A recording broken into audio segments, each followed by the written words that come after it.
Waging war on corruption. Alex Jones on the GCN Radio Network.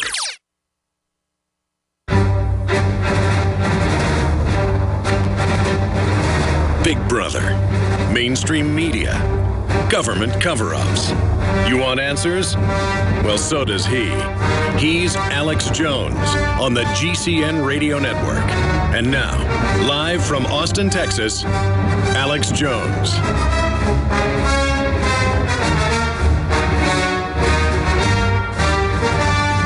You know, I say the callers only get 1 minute, but then they're telling a story about Switzerland. It's so interesting that I held the guy over.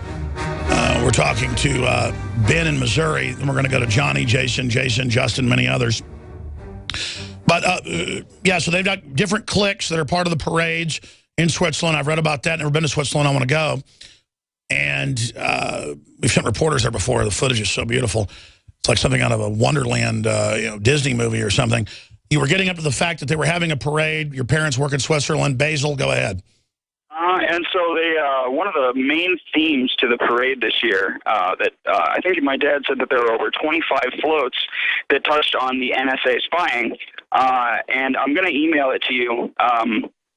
The photos, he took a ton of photos because he knows that I'm awake. I'm obsessed with, fighting the New World Order, liberty.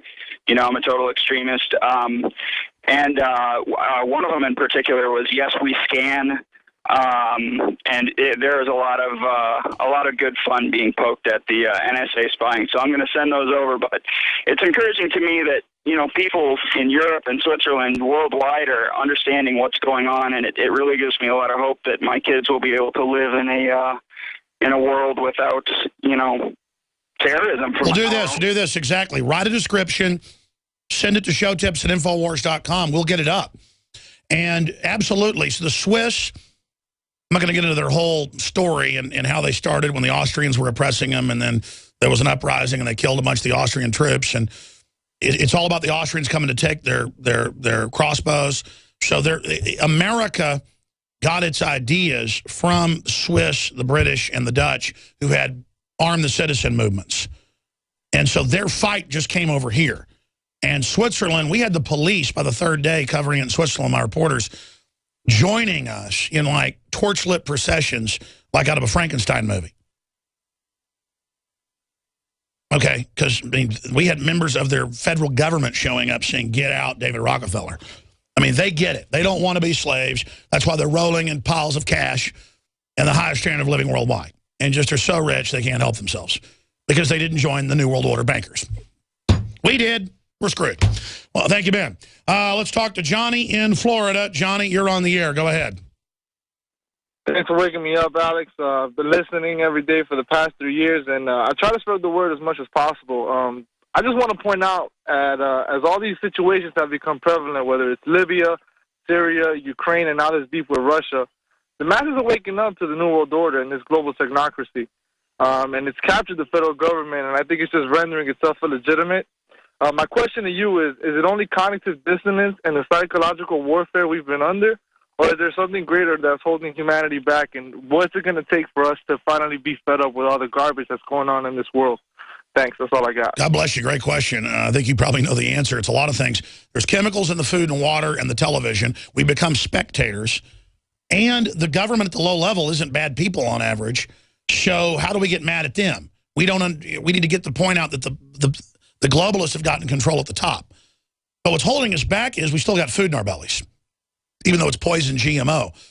The Romans would hand out free bread in Rome to control the population. They called it the dole. And so they're taking our liberty and our freedom, but still we've got enough food. And so that's why they're able to progress, is that still life in the West is better than it is in the third world, and it's still better than any other time in history. So we've got great economic spoils and great opportunities. The world is great in many ways. And we're adaptive, and so as things start to get bad, we kind of muddle through it and live through it. We need to realize there's a prime evil, an anti-human directive, and that the globalists are taking us somewhere bad. You've got to explain to people that, hey, you don't want to go down the spider hole. We're up to the edge of it right now, and we're like, see those eyes in there? You don't want to go in that hole. See all the little skeletons hanging around the entrance? We need to get that message out to people that bad men are running things. We need to get them out of control. They want to crush us because they know we could reverse the tide.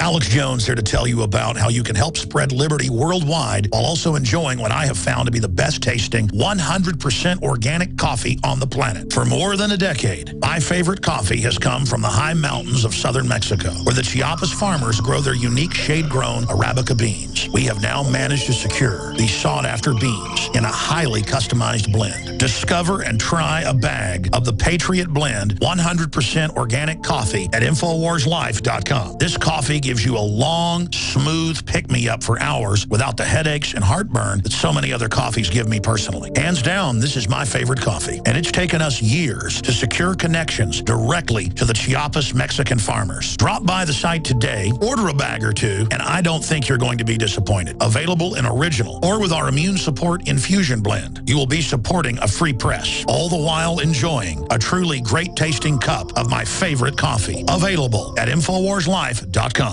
The facts are in. The studies are legion. Sodium fluoride and other toxic members of the fluoride family are devastating the health and cognitive ability of the American people. So why are the social engineers adding it to the water? Simple. Dumb down the host population that the parasitic technocracy is feeding on. We may not have been able to get fluoride out of the water supply yet, but we can help to get it out of our bodies. I am extremely excited to announce the exclusive InfoWars Life Fluoride Shield formulation, fusing 6 of the best documented ingredients from around the world to help the body remove not just toxic fluoride residues from the body, but a whole host of toxic substances. Let's take a stand against the globalists by blocking their poisons with Fluoride Shield. I use Fluoride Shield every day. Secure your Fluoride Shield and other pioneering formulations at InfoWarsLife.com today. Let's start cleansing our bodies now and support the info war at the same time. That's InfoWarsLife.com. Why does the United States spend the largest percentage of GDP in the world on healthcare? Why do we have the highest cancer rates on the planet, the highest rates of diabetes, autism, and every other major disease? It all comes down to one thing. We are what we eat. Our food is devoid of nutrition and processed with poisons and additives. Our water is filled with toxic poisons and big pharma runoff. All of this has been engineered by design. We can turn the tide against the eugenicist by giving ourselves the nutrients our body desperately needs. To learn more, visit InfoWarsHealth.com. The site is literally packed with audio and video featuring top health professionals who don't bow down to big pharma. The fight against the New World Order starts with you, and you can't stand against the machine if you're sick, tired, and obese. When you visit InfoWarsHealth.com, be sure and check out the catalog with nearly 400 life-changing products, and get free shipping when you sign up for AutoShip.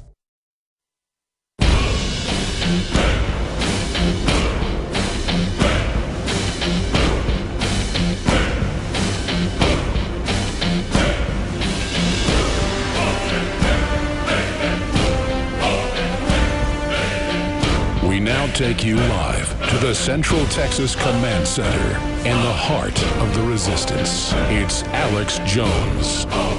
That's right, ladies and gentlemen. For the balance of the hour, we've got Harry Dent, HarryDent.com, joining us.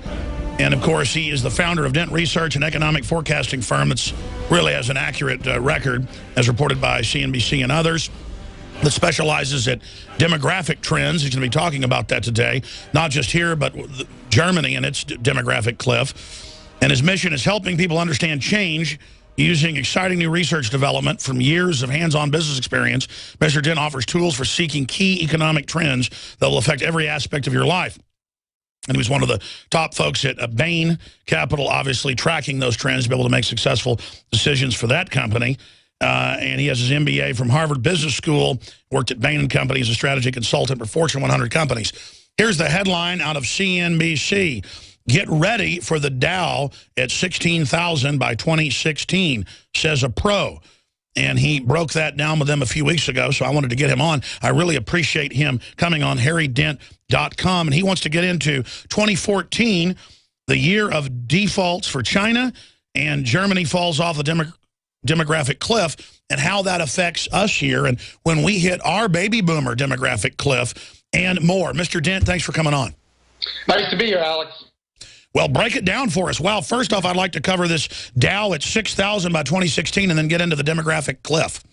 Well, I'll explain other reasons, but there's a big pattern in the stock market that should be more obvious to people. We've seen 3 bubbles now, one that peaked in 2000 and 2007, and then now each bubble has gone to new highs, but each crash in between has gone to new lows. So this is called a megaphone pattern. It's a very similar pattern to how the stock market peaked the last time a generation peaked in the late 60s, early 70s. There were 3 tops at higher highs and then a big crash in 73, 74.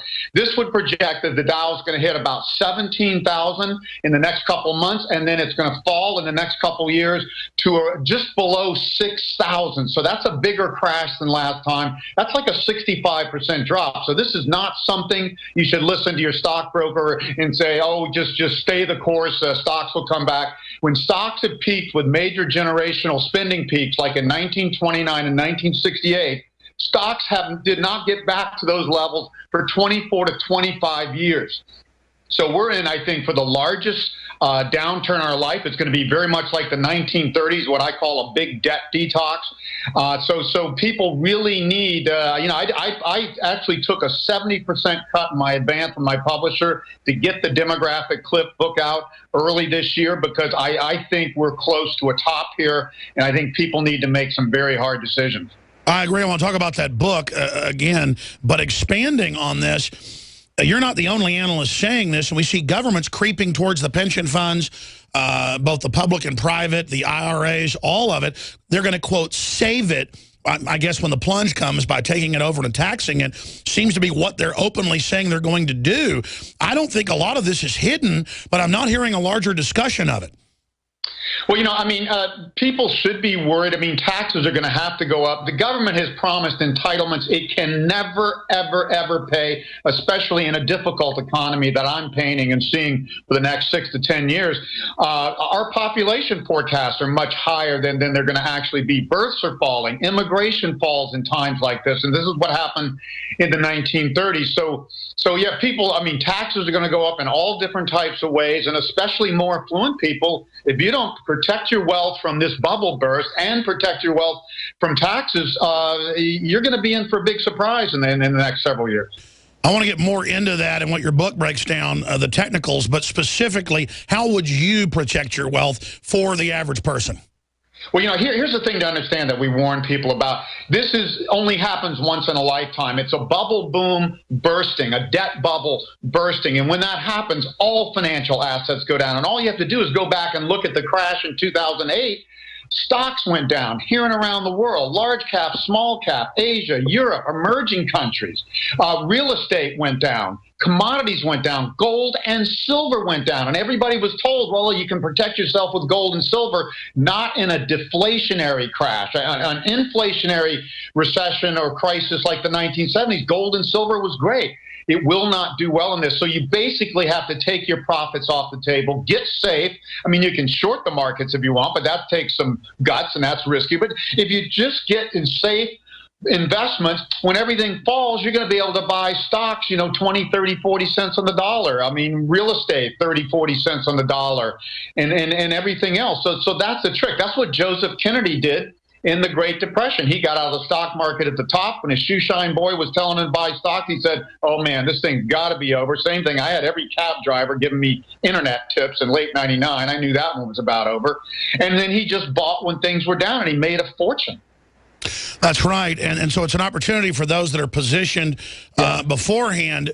Looking at that, though, obviously there's a race devaluing currencies, and I guess the establishment thinks, well, if there's actually a depressionary thing coming, that will somehow balance out. How does the inflation on the dollar and other currencies then tie into a deflationary situation in the rest of the economy?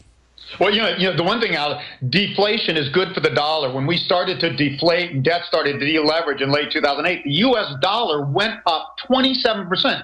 It was the only thing that did go up versus other currencies. Now, the reason this happens, people don't understand, and this is something we have to argue with the gold bugs about constantly, but the U.S. dollar fell 58% from 1985 at its high in the Reagan era down to the beginning of this recession in early 2008 where it bottomed. 58%. The reason is we created massive amounts of debts, trade